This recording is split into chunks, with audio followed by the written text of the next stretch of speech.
సమావేశానికి వచ్చిన అందరికి కూడా హృదయపూర్వక ధన్యవాదాలు. చాలా బాధగా ఉన్నది. చాలా విచిత్రమైన పరిస్థితుల్లో, ఉద్విగ్నమైన పరిస్థితుల్లో ఈరోజు మరి ఈ మీడియా సమావేశం పెట్టాల్సి వస్తున్నది. మరి ఈరోజు స్థానిక ఎక్స్ఎమ్మెల్యే మాజీ విప్ డాక్టర్ గువ్వల బాలరాజు గారు చాలా చక్కగా ఈ ప్రాంతంలో ఏ విధంగా అరాచక పాలన నడుస్తూ ఉన్నది అనేది చాలా క్లియర్గా వివరించడం జరిగింది. నేను ఆ విషయాల జోలికి పోకుండా నేను జరిగిన సంఘటనల గురించే నేను మాట్లాడతా, పోలీసు రెస్పాన్స్ గురించి మాట్లాడతా. నిజానికి ఈరోజు నాకు చాలా బాధగా ఉన్నది, చాలా సిగ్గైతా ఉన్నది. ఏ పోలీసు డిపార్ట్మెంట్లో అయితే నేను 26 సంవత్సరాలు ప్రాణాలకు తెగించి మరి భారత రాష్ట్రపతి చేతుల మీదుగా అత్యున్నత శౌర్య పథకం అందుకున్నానో, ఏ పోలీసు డిపార్ట్మెంట్లో అయితే నాకు police medal for meritorious service వచ్చిందో, ఏ పోలీస్ డిపార్ట్మెంటే నా విశాలమైన కుటుంబం అనుకొని నేను 26 సంవత్సరాలు బతికినో, ఆ పోలీస్ డిపార్ట్మెంట్ ఈరోజు ప్రేక్షక పాత్ర వహిస్తుంటే మరి నేను నిజంగా నా హృదయం చాలా అంటే చాలా గాయపడ్డది. నేను ఎందుకు ఈ విషయం చెప్తున్నా అంటే రాజకీయాలకు అతీతంగా మాట్లాడదాం ఒక క్షణం. ఈరోజు నిన్న అచ్చంపేటలో సాయంత్రం 4 గంటలకు జరిగిన దాడి, మరి దాడి జరుగుతూ ఉన్నది.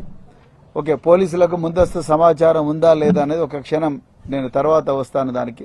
కానీ పోలీసులకు ఆ బాధితుడు ఎవరైతే బాలరాజు గారు ఉన్నారో వారి కుటుంబం బెడ్రూమ్లోకి పోయి దాక్కొని అక్కడి నుంచి దాదాపు అర్ధగంట సేపు ఇక్కడున్న స్థానిక ఎస్ఐ గారికి కాల్స్ చేసిన మరి అర్ధగంట తర్వాత ఒక 2 లేక 3 పోలీసులు వచ్చిండ్రు.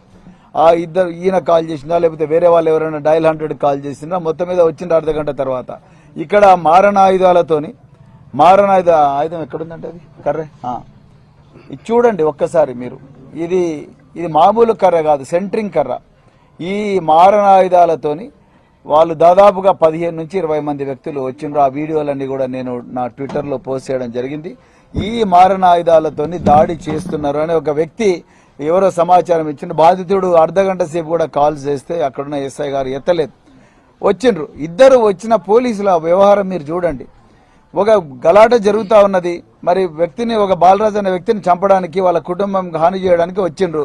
వచ్చినప్పుడు కేవలం చుట్టపు చూపుగా 2 వ్యక్తులను ఒక మరి వాహనంలో పంపించి ఒక ఆయన్నేమో చేతిలో ఒక టాబ్లెట్ పెట్టుకున్నాడు. టాబ్లెట్ అంటే ఎలక్ట్రానిక్ గ్యాడ్జెట్, ఒక పెద్ద సెల్ ఫోన్.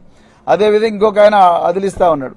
మరి ఆయన కళ్ళ ముందరనే మీరు చూడండి, వాళ్ళ ఇంట్లోకి వీళ్ళందరూ దుండగులు వచ్చిండ్రు, కుర్చీలు బలగొడుతున్నారు, అవన్నీ చేస్తున్నారు. అవతల లోపల బెడ్రూమ్లో ఉండి ఆయన నా ప్రాణాలు పోతున్నాయి మొర్రో అని చెప్పి అడుక్కుంటున్నాడు. అయినా కూడా ఆయన బెడ్రూమ్ తలుపులు కూడా బద్దలు కొట్టిండ్రు. బద్దలు కొట్టిన తర్వాత మరి పోలీసులు బయట ఉండి ఏం చేయాలి? మరి వాళ్ళ దగ్గర నుంచి ముందు మారణాయుధాలు గుంజుకొని అవి వాళ్ళ నిందితులను వచ్చిన వెహికల్ ఎక్కించుకొని పోలీస్ స్టేషన్ తీసుకుపోవాలి. లేకపోతే అదనపు బలగాల కోసం ఫోన్ చేయాలి. ఇక్కడ నుంచి కేవలం 5 నిమిషాల దూరంలో పోలీస్ స్టేషన్ ఉన్నది. అదనపు బలగాల గురించి సార్ గొడవ అవుతున్నది, మరి అర్జెంటుగా అడిషనల్ ఫోర్స్ పంపించండి అని చెప్పాలి. అవి ఏమీ జరగలేదు. ఇక్కడ వాళ్ళు యథేచ్ఛగా 2 పోలీసు కానిస్టేబుల్ చూస్తుండగానే ఇదే గుత్ప కట్టెలతోని దాదాపుగా 7-8 వ్యక్తులు పిచ్చిగా ధ్వంసం చేసిండ్రు, వ్యక్తులను కొట్టిండ్రు. నా దగ్గర వీడియోలు ఉన్నాయి, నేను అబద్ధం మాట్లాడతలేను. నేను ట్విట్టర్లోనే ఈరోజు పోస్ట్ చేయడం జరిగింది. మరి పోలీసులకు అసలు జాడి జరుగుతుందనే సమాచారం లేదా? నేనైతే ఉందని అనుకుంటున్నా. ఎందుకంటే ఇదే వార్డులో, ఇదే పోలింగ్ బూత్ల దగ్గర గడబడలైనప్పుడు మరి ఇరు వర్గాల మధ్యలో గడబడైన తర్వాత పోలీస్ స్టేషన్కి మా మున్సిపల్ చైర్పర్సన్ నరసింహగౌడ్ గారు వీళ్ళందరూ కూడా సార్ ఇది గడబడైంది, వాతావరణం బాగలేదని సమాచారం కూడా ఇచ్చిన విషయం అందరికీ కూడా తెలిసింది. దాని తర్వాత మరి ఇది ఏదో అవుతుంది అన్న విషయం మీద పోలీసు వాళ్ళు మొన్న డిస్ట్రిబ్యూషన్ బాక్సులు అవన్నీ కూడా కంటిన్యూస్ గా మరి రిటర్నింగ్ ఆఫీసర్ దగ్గర నుంచి, అంటే వాళ్ళు ఏదైతే మరి కలెక్షన్ సెంటర్ ఉందో కలెక్షన్ సెంటర్లో పెట్టిన తర్వాత పోలీసు వాళ్ళు ఎలక్షన్ల తర్వాత జరిగే చెదురుముదురు సంఘటనల మీద బందోబస్తు ఏర్పాటు చేసుకొని పెట్రోలింగ్ ఇంటెన్సిఫై చేయాలి. ఎక్కడెక్కడైతే గొడవలు జరిగినాయో ఆ ప్రాంతాల్లో మళ్ళీ గొడవలు జరగకుండా చూసుకోవాలి. మరి అవన్నీ నిన్న జరిగిన ఈ సంఘటనలో జరిగిన దాఖలాలు ఏమీ లేవు, ఆ జాగ్రత్తలు తీసుకున్న దాఖలాలు లేవు. కేవలం చుట్టపు చూపుగా 2 పోలీసులను పంపించిండ్రు. వాళ్ళు కూడా నిందితుల్లో ఒకరిగా చూస్తున్నారు, ప్రేక్షకుల్లాగా. ఒక్కరిని కూడా పట్టుకోలేదు. పోనీ ఒక్క నిందితున పట్టుకొని మరి వెహికల్లో కూర్చోబెట్టుకొని పోలీస్ స్టేషన్ తీసుకుపోయి ఎవరు ఈ నిందితులు ఎందుకు వచ్చిండ్రు వీళ్ళు వెనక ఎవరున్నారని ఇన్వెస్టిగేషన్ స్టార్ట్ చేయాలి కదా, ఇంట్రాగేషన్ స్టార్ట్ చేయాలిగా, అది కూడా చేయలే. మరి దీన్ని బట్టి ఏం అర్థం చేసుకోవాలి? నేను ఇవాళ పొద్దున డిఎస్పీ గారితో మాట్లాడినా. ఈ బాలరాజు గారి తమ్ముడు ఎవరైతే ఉన్నారో ఆయన ఏ హాస్పిటల్లో ఉన్నాడో ఘోరమైన గాయాలు, లోపల ఏం జరిగిందో మనకు తెలియదు, బాడీ లోపల ఏం జరిగిందో తెలియదు, ఘోరంగా గాయాలున్నాయి, ప్రాణాలతో చావ బతుకుల మధ్యలో కొట్టుమిట్టాడుతున్నాడు ఆ వ్యక్తి. సో వాళ్ళు అంటున్నారు ఇవాళ కాకపోయినా రేపైనా మమ్మల్ని చంపుతామంటున్నారు, మమ్మల్ని చంపుతారు వీళ్ళు అని అంటున్నారు. మరి మీరు ఏం చేసిండ్రు?